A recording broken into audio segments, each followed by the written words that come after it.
নমস্কাৰ অসমীয়া channel A to Z সফলতাৰ খোজ নামৰ চেনেলটিলৈ আপোনালোকক স্বাগতম জনাইছোঁ। আজি মই এই ভিডিঅ'টিত আপোনালোকৰ লগত শ্বেয়াৰ কৰিম RDBI বেংকত ওলোৱা অলপ চাকৰিৰ বিষয়ে। যিসকলে যোগ্যতা আছে যিসকলৰ সেইসকলে এই চাকৰিত এপ্লাই কৰি তেওঁলোকে নিজৰ জীৱনৰ সফলতাৰ পথত আগবাঢ়ি যাব পাৰে।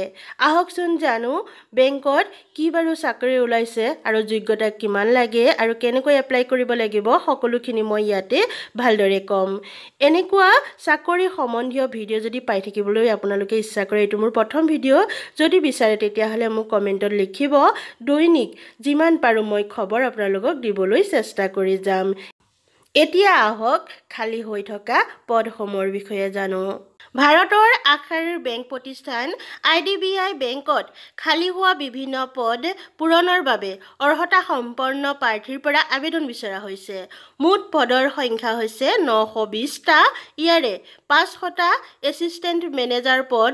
এই 500টা পদৰ ভিতৰত 75টা অনুসূচিত জাতি, 73টা অনুসূচিত জনজাতি, 135টা অন্যান্য পিছপৰা শ্ৰেণীৰ বাবে আৰু 15টা বিশেষভাৱে সক্ষম প্ৰাৰ্থীৰ বাবে সংৰক্ষিত হোৱাৰ বিপৰীতে 228টা অসংৰক্ষিত। এই পদসমূহৰ বাবে প্ৰয়োজনীয় শিক্ষাগত অৰ্হতা হৈছে স্বীকৃতিপ্ৰাপ্ত বিশ্ববিদ্যালয়ৰ পৰা ন্যূনতম 60% নম্বৰ সহ স্নাতক ডিগ্ৰীধাৰী হ'ব লাগিব।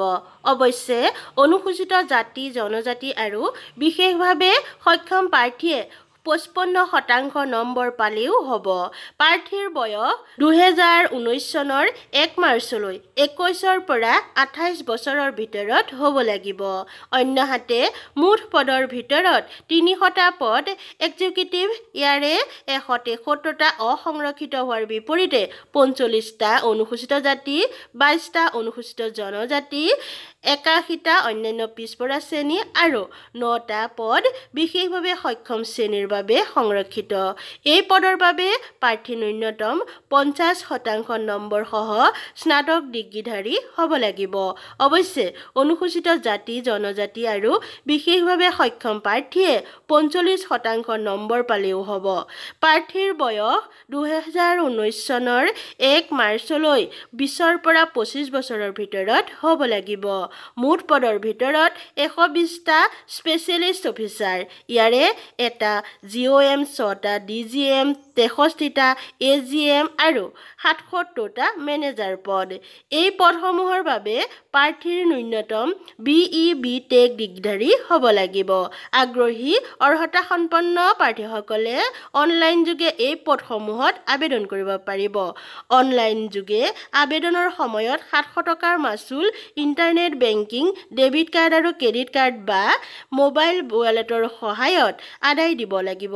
অৱশ্যে অনুসূচিত জাতি আৰু জনজাতি আৰু বিশেষভাৱে সক্ষম প্ৰাৰ্থীয়ে 150 টকা মাচুল আদায় দিলেও হ'ব। এছিষ্টেণ্ট মেনেজাৰ আৰু এক্সিকিউটিভ পদৰ বাবে আবেদনৰ অন্তিম দিন 15 এপ্ৰিল।